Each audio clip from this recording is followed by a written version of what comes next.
এই লাও, দোকানে সব দিকে ভালো চটি এসছি। পরি দেখো, তোমার পায়ে খুব ভালো মানাবে। ইলিয়াস ভাইয়া, আমি তো পছন্দ করি লাস নো। কেন তোমার ভালো লাগছে না? ভালো লাগছে না স্যার? তুমি যেমন খেয়ে আমার পছন্দ তেমন খেয়ে, একটা কাজ যদি ঠিক মতো করতে পারো। চলো গাড়ি ঘুরাও।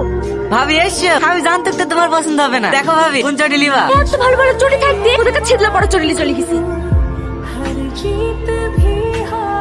এটা তুমি কি করলে? আমার মোবাইলটা ভেঙে দিলা। আমি কি ইচ্ছু করে ভেঙেছে নাকি? শাশি, এই কাছে সংসার করতে গিয়ে আমার যার জীবন সব চলে পুরো ছাই হয়ে গেল। একটা কিছু কিনে দেওয়ার ক্ষমতা নাই। ও কষ্ট করে মোবাইলটা কিনে দিয়েছিল, সেই মোবাইলটা ভেঙে দিল। কিরে রে, তুই চিল্লাছিস কেন? কি হয়েছে? আর বলিস নি, শুধু আমি বলেই ওর সংসার করে যাচ্ছি। অন্য কোনো মেয়ে হলে ওকে কবে এটি পড়তে চলে যেত। এই রে, তুই বকছিস কেন? হাতটা কেটে রক্ত বেরাইছে, কলমটা তো লাগিয়ে দিতে পারি। পুরো গা মরছে তো না, বললে তো বাঁচি। দেখি ভাই, আমি বেঁধে দিছি। না না, থাক ভাবি, একটু খাম হয়ে গেছে, কিছু হবে না, ছাড়ো। ছুরি ওইভাবে সামনে খেয়ে কেউ বকে? কি করবো বলো ভাবি, ডাক্তারে বলেই দিয়েছে ওর সমস্যা আছে, ও জীবনেও বাপ হতে পারবে না। আর লেগে শুধু শুধু আমার জীবনে নষ্ট করবো কেন বলো দিনে ভাবি?